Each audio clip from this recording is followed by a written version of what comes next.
Okay, so right now we're going to do the second part of section 11.2, and we're still working with quadratics, but now we're going to use the discriminant to determine the number of solutions we have and the types of solutions we have. If you will look at this b squared minus 4ac, this is what is inside the square root sign on that quadratic formula that we just got through using. So I want to explain this. You're going to have to learn these rules, but if you kind of understand, it might be easier to learn. So if this b squared minus 4ac is bigger than 0, if it's positive, you're going to have two real solutions. The reason why is, remember, anytime you graph a quadratic, you're going to get a parabola. So when you graph the quadratic and it crosses the x-axis 2 times, whether it's going down, whether it's opening downward or opening upward, if it crosses the x-axis 2 times, this b squared minus 4ac is going to be positive. So you're going to have two real solutions. If b squared minus 4ac is 0, that means it's just going to touch the x-axis in one place. It doesn't have to be right at the y-axis. It could be like this even, where it just touches it in one place. You're going to have one real solution. We've talked before that we call that a double root, but it's still just one real solution. Okay, if b squared minus 4ac is negative, you're going to have two complex but not real solutions. We're not doing a lot of stuff with not real numbers, with imaginary numbers, but you just need to know that they exist. So if you will look, this graph never touches the x-axis. This graph never touches the x-axis. So you're going to have, when that occurs, this b squared minus 4ac is going to be negative, and you've got those two complex, so that's how many you have, and they're not going to be real. That's your type. Okay, so we're just going to go through and work a few problems. So I'm going to keep this up here so you can see it. And again, that's just what is inside the square root sign. Whoops. The square root sign when you were working with a quadratic formula. Okay, so if you had f of x is equal to x squared plus 4x plus 4. Okay, remember this is a x squared plus bx plus c. So b squared is this 4 squared, which is 16, minus 4 times a is 1, c is 4. So that's just 16 minus 16 is 0. So if your discriminant, which is what this is called, if your discriminant is 0, remember you have one real solution. Okay, one real solution, and we know, we go a step beyond what the book talks about. We know that that is a double root. Okay, your test bank doesn't have the terminology double root in there, so you just need to know that it's going to be one real solution. Okay, if you had a problem like this, I'm just going to, well, I'll leave that f of x there. If we have f of x is equal to 5x squared plus 7. Okay, just to make things a little bit easier, I like to make sure I can see every single term of my quadratic. There's not that x term or your linear term, so let's write it in there. So 5x squared, if it's not in there, that means it was multiplied by 0. So you have 0 times x plus 7. So b squared is 0 minus 4 times a times c, which is 7. Okay, I'm not even going to waste my time multiplying all that out, and I tell you why. Because 0 minus anything is going to be a negative number. So you know you're going to get a negative number there. So you don't have to, it doesn't even matter what the negative number is. You just know it's a negative number. If it's a negative number, you know you're going to have two complex, which is the type, and they're going to be not real solutions. Okay? So two complex, not real solutions, because our discriminant was less than 0 or a negative number. Okay. F of x is equal to 3x squared. Let me turn this around. 3x squared minus 2x minus 2. So again, our question is, how many roots do we have? Remember, roots, solutions, x-intercepts, all those are synonymous. It's wherever that graph crosses the x-axis. So we call them different things, okay? It's answers, roots, solutions, x-intercepts.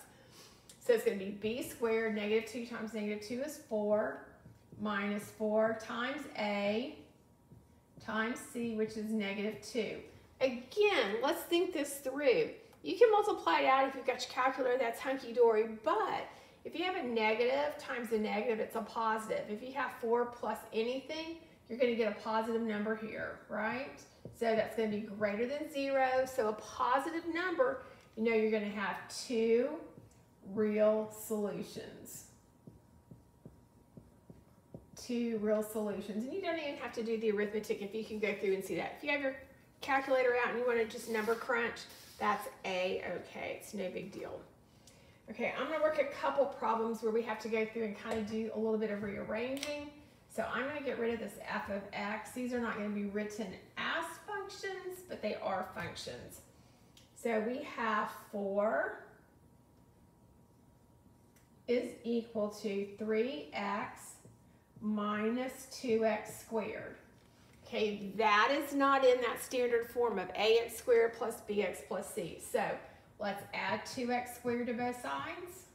I'm going to smush it in over here.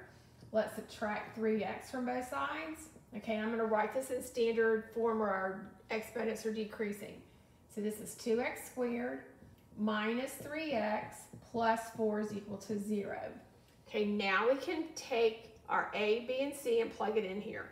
So b squared, negative 3 squared is 9, minus 4 times a times c, which is 4. Okay, I already know that 4 times 4 is 16, so this is 9, and 16 times 2 is 32. 9 minus 32 is going to be a negative number. So if this is a negative number, remember that means that we have 2 complex but not real solutions. This will never ever cross that x-axis. Okay.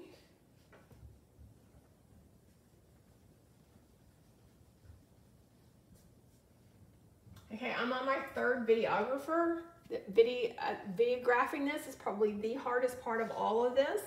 So I'm going through them. So anyway, let's keep going. We have 9 is equal to 5x minus 4x squared.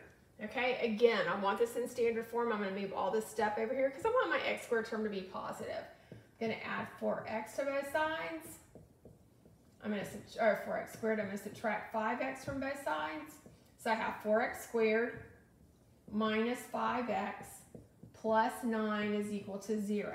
So I'm going to plug it into the discriminant. B squared, negative 5 squared is 25, minus 4 times A times C.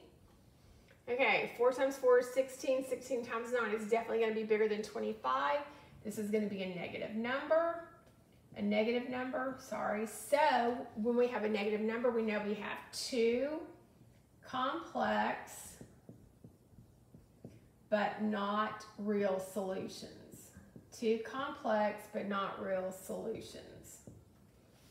Okay, I'm going to go through and work 2 more problems, and then I've got a couple of problems like this for you to do on your own.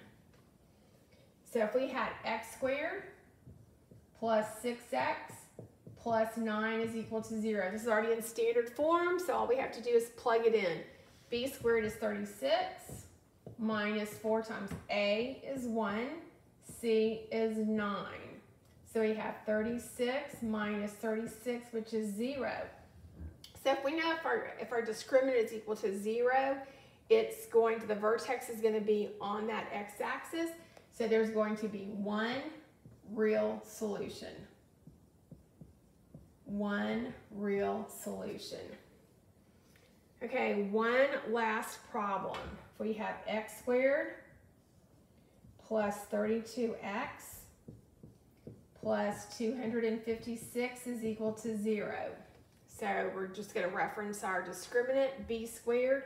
So 32 squared, and I actually did this before I started writing.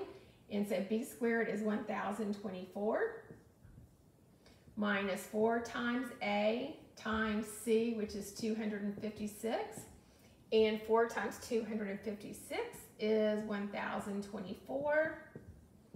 So that is 0. So if your discriminant is 0, you have one real solution.